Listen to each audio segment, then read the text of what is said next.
उत्तर प्रदेश में बनारस कोठी बहुत चर्चा में है। बनारस कोठी पर बाबा का बुलडोजर चल गया है। अवैध निर्माण था, इसलिए सील कर दिया गया। लेकिन ये मामला तब बढ़ गया जब इसमें मुस्लिम नैरेटिव घुस गया। बात मुसलमान की आई तो अखिलेश यादव की भी एंट्री हो गई। अखिलेश यादव एक अपना नैरेटिव लेकर आए। ये भूल गए कि बनारस कोठी पर पहली बार एक्शन उन्हीं की सरकार में हुआ था, लेकिन तब मुसलमान नहीं हुआ। इस रिपोर्ट में आपको पता चलेगा जो सोशल मीडिया पर चलाया जा रहा है, जो वीडियो पार्टी ऑफिस से ट्वीट किए जा रहे हैं, वो कितने और कहां तक सच है।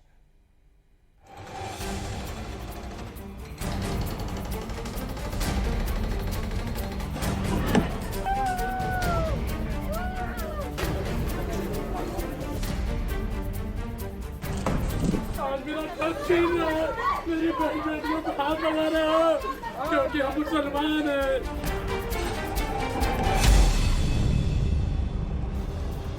अवैध निर्माण मत करना, बुलडोजर चल जाएगा वरना।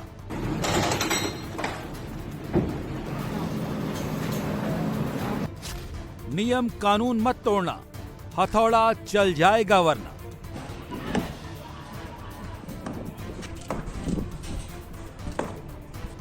बाबा धर्म नहीं देखते, गलत किया तो बिल्कुल नहीं छोड़ते। क्यों लिया? आज मेरा सब छीन रहा है। मेरी बेटियों को हाथ लगा रहे हो क्योंकि हम मुसलमान हैं।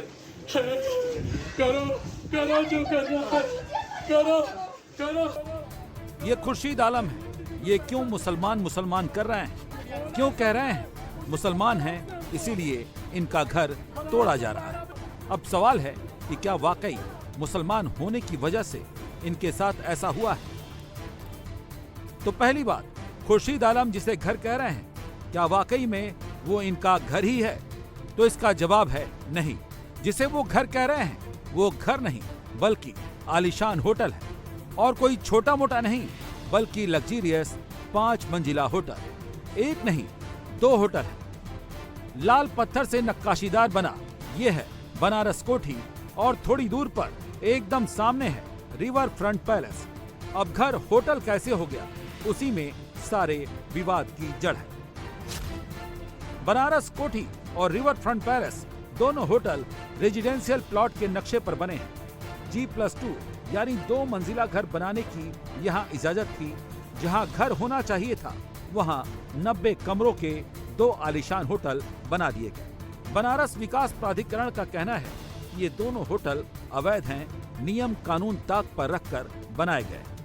दूसरी बात यह है कि ये जमीन वरुणा नदी के किनारे 50 मीटर एरिया के डूब क्षेत्र में आती है, जहां बाढ़ का पानी सबसे पहले असर डालता है।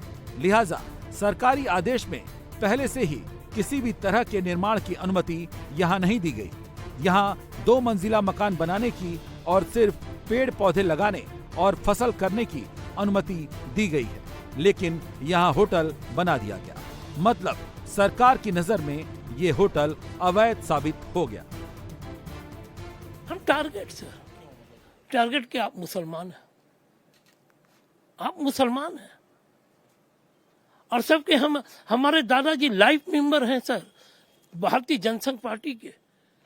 भारतीय जनसंघ पार्टी के सर आपको रसीद दिखा सकते हैं, वो सब होटल में बंद है। लाइफ मेंबर है। हमारे नाना जी रामलीला कराते थे। 1 महीने के हमारे नाना जी मर गए, बरनापुर की लीला खत्म हो गई। 1941 से कराते थे। आप मोहल्ले में पूछे, रिकॉर्ड है सर। तो टारगेट क्यों किया जा रहा है आपको? क्योंकि प्रशासन तो ये कह रहा है कि रेजिडेंशियल नक्शे पर आप लोग होटल चला रहे हैं। भैया और भी करो ना, आप चलो सफक करो ना। एक दिन की रात की नोटिस दें और सुबह तोड़ दें, तब तो हम सोचेंगे। हमारे यहाँ आप माननीय मोदी जी कहते हैं, माननीय योगी जी कहते हैं, सब समान है। यही समान है। आप एक दिन की नोटिस दे के तोड़े ना। इस कॉलोनी के सारे रेजिडेंशियल मकान जो बने हैं होटल, उनको तोड़े, तब ना हम एक समान है। एक बात तो साफ है कि ये दोनों सरकारी रूल बुक के हिसाब से होटल अवैध है। जब होटल ही अवैध है तो इसकी कमाई भी अवैध ही कही जाएगी। इसी पर जब एक्शन हुआ तो होटल मालिक की तरफ से मुसलमान वाला विक्टिम कार्ड फ्लोट हुआ। सच तो ये है कि गलत हुआ है, इसीलिए योगी सरकार के अफसरों ने एक्शन लिया है। कार्रवाई हुई है और होटल को अब सील कर दिया गया है। पिछले सप्ताह में इनको अलग अलग प्रकार के नोटिस भी दिए गए। खुद से बताया गया कि आप संचालन अपना रोक लें। पिछले सप्ताह भी इन्होंने बहुत प्रयास किया कि यहाँ पे हमारे टूरिस्ट रुके हैं, हम आगे कोई बुकिंग नहीं लेंगे। हमारे टूरिस्ट को आगे कर दिया और उस वजह से जो है वहाँ उस समय भी सीलिंग की कार्रवाई नहीं करने दी गई। पिछले सप्ताह भी इनके खिलाफ FIR की गई। इनको समझाया गया कि आपकी जब ये वाले टूरिस्ट चले जाएँ तो कम से कम आप स्वतः तब अपनी संचालन रोक दीजिए और इसका सीलिंग कर लीजिए। तो लेकिन वो भी इनके द्वारा नहीं किया गया। टूरिस्ट के जाने के बाद भी इनके परिवार वाले जो हैं वो लगातार यहाँ रुके हुए थे और प्रयास कर रहे थे कि जो है इसका सीलिंग या डेमोलिशन की कार्रवाई ना की जाए। इसलिए ये काफ़ी नोटोरियस केस है पूरे यहाँ के बनारस क्षेत्र के लिए। वाराणसी के दो बड़े होटल बनारस कोठी और इसके साथ ही होटल रिवर पैलेस पर प्रशासन ने बड़ा एक्शन लिया है। यहां पर सील की कार्रवाई की गई है, होटलों के अंदर तोड़फोड़ की गई है और साथ ही बुलडोजर से कार्रवाई की गई है। किस तरीके की तस्वीरें हैं वो आप जो तस्वीरें देख रहे हैं यहां पर फिलहाल ये बनारस कोठी होटल है।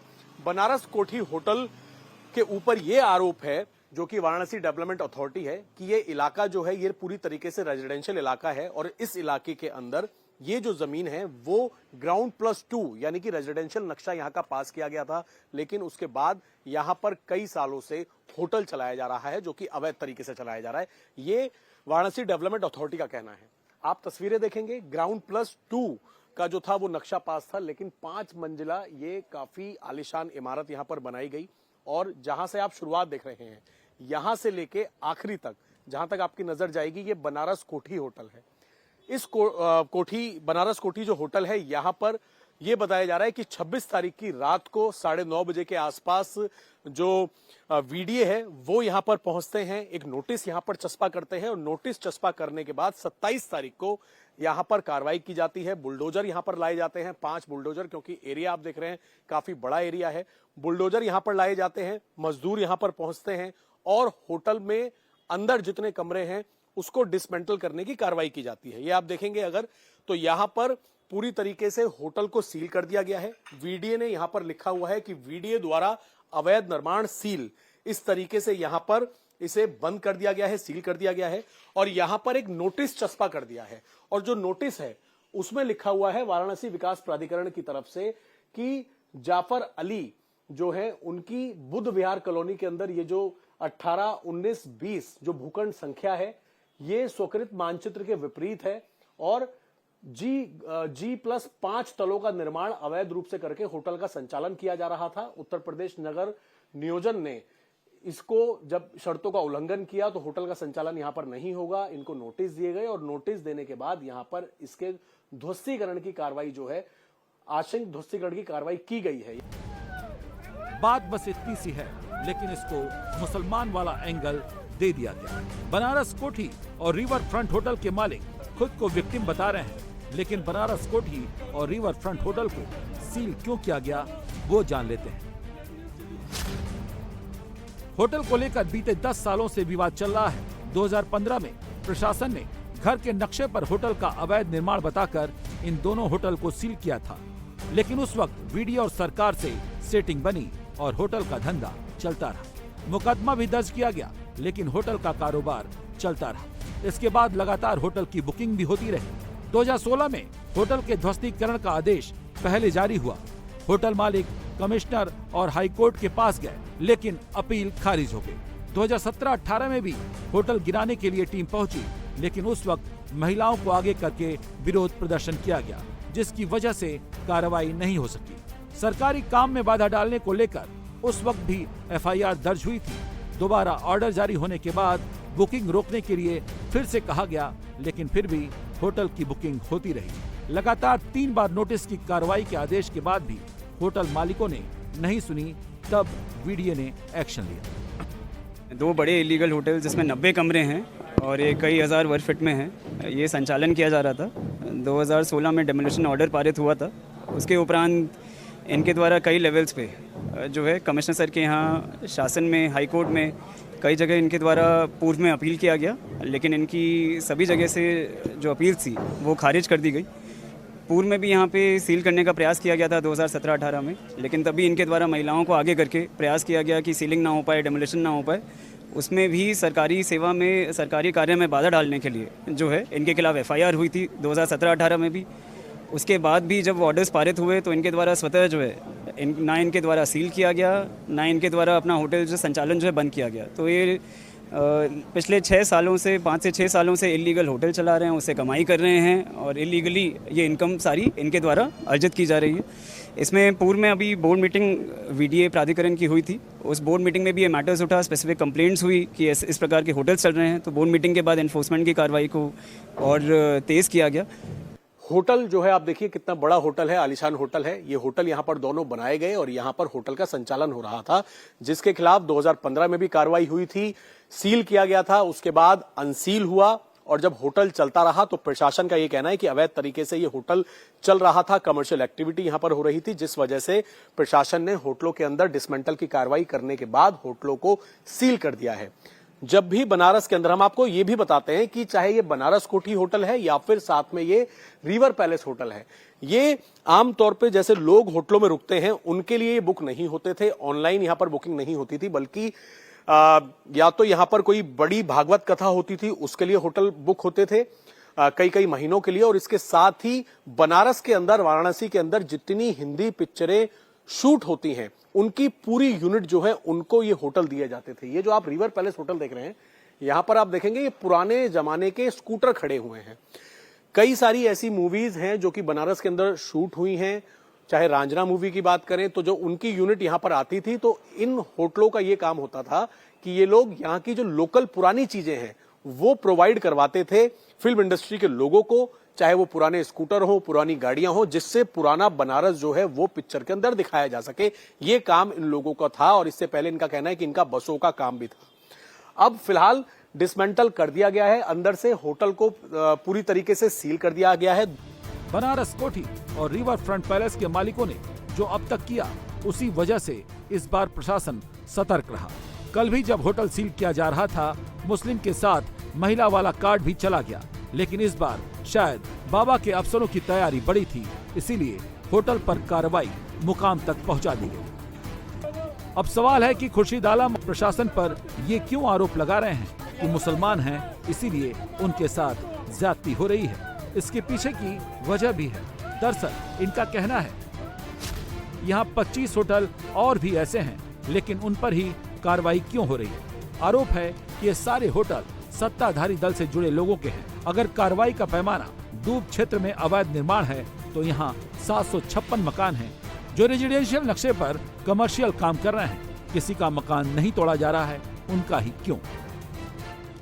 और हम माननीय योगी जी महाराज जी से रिक्वेस्ट करते हैं कि आपने हमारे ऊपर कार्रवाई की, अच्छा किया, लेकिन बाकी लोगों पर भी वही कार्रवाई की जाए जो मेरे साथ की गई, क्योंकि मैं भी अगर गलत हूँ, जितना मैं गलत हूँ उतना बाकी लोग भी गलत हैं, उनके ऊपर कार्रवाई करें, ये हमारी अपील है। आपको जो करना था उसके लिए मैं आपका सादर धन्यवाद देता हूँ कि आपने मेरी आंख खोली, लेकिन सब पर कार्रवाई हो। प्लीज कार्रवाई सब पर कीजिए, क्योंकि यही एक समानता दिखेगी, वरना ये द्वेष की भावना सबकी दिख रही है। अगर आप सब पर कार्रवाई करेंगे, मुझे संतुष्टि होगी कि हाँ मैं गलत था, मेरे ऊपर कार्रवाई हुई। बाकी जो होटल हैं वो भी सभी डूब क्षेत्र में हैं, लेकिन आप उस पर कार्रवाई करवाइए, ये मेरी प्रार्थना है। कार्रवाई को होटल मालिक धर्म से जोड़ रहे हैं, पॉलिटिकली मोटिवेटेड बता रहे हैं, लेकिन क्या आरोप सही है? 2015 में जब पहली बार बनारस कोठी पर सील लगाई गई, उस वक्त अखिलेश यादव की यूपी में सरकार थी। अखिलेश यादव को मुस्लिमों का हितैषी बताया जाता है, तब होटल मालिकों ने मुस्लिम वाला कार्ड क्यों नहीं खेला? ऐसे में अवैध निर्माण पर हुए एक्शन को मुस्लिम कलर देना क्या ठीक है? लेकिन होटल मालिक की ये बात भी सही है कि अगर इलाके में और भी अवैध होटल हैं तो उन पर कार्रवाई क्यों नहीं हो रही? तो इसका जवाब वाराणसी के डीसी पुलकित गर्ग ने दिया है। देखिए, अभी यहाँ से अभी शुरुआत की गई है। जो होटल्स जो हैं जो ऑर्डर्स का कंप्लायंस नहीं कर रहे हैं, क्योंकि हम सबसे पहले स्वतः ही मौका देते हैं कि आप अपना संचालन बंद कर दीजिए। अगर उनके द्वारा नहीं किया जाता है तो फिर जो है इस तरीके की कार्रवाई नियमानुसार की जाएगी। देखिए, अभी सर्वे वो किया जाएगा और सर्वे चल रहा है, तभी उसके बाद मैं बता पाऊंगा। मतलब साफ है, देरी होगी लेकिन बाबा के राज में अंधेर नहीं होगी। दरअसल बनारस कोठी और रिवर फ्रंट होटल का मसला पुराना चला आ रहा था और होटल मालिक प्रशासन की आंखों में लगातार धूल झोंक रहे थे, नोटिस को नहीं मान रहे थे, इसीलिए पहले एक्शन इन पर हुआ है। बनारस कोठी पर प्रशासन के एक्शन का मसला और बड़ा तब बन गया जब समाजवादी पार्टी अध्यक्ष अखिलेश यादव एक्शन का एक वीडियो घुमाने लगे। अखिलेश यादव कार्रवाई के वक्त का वीडियो दिखा रहे थे जिसमें योगी सरकार के अफसरों पर सवाल उठा रहे थे। दरअसल वीडियो में बनारस के एडीएम सिटी खुर्शीद आलम को सिर से मारते हुए नजर आए। सवाल है कि आखिर ऐसा क्या हुआ कि एडीएम सिटी ने आपा खो दिया। जब हमने एडीएम सिटी से बात की तो वो कैमरे पर तो नहीं आए, लेकिन उन्होंने उल्टे खुर्शीद आलम पर ही आरोप लगा दिया। कहा कि खुर्शीद आलम बीडीए अफसरों को गाली दे रहा था और उनको भी गाली दी। लेकिन क्या वाकई में ऐसा हुआ? तो सच्चाई हमने भी जानने की कोशिश की। सुनिए। एडीएम सिटी को पैसा चाहिए ना, सबसे उसी पर मारा उसने हमको। क्यों नहीं कर रहे? क्योंकि 25 होटल टोटल बीजेपी वालों का है। औकात नहीं है किसी एक पर में हाथ लगे। पूरी कॉलोनी रेजिडेंशियल है, पूरी कॉलोनी कमर्शियल हो चुकी है। औकात नहीं, क्यों? पैसा लिए आते साथी मार रहे फुंसे से।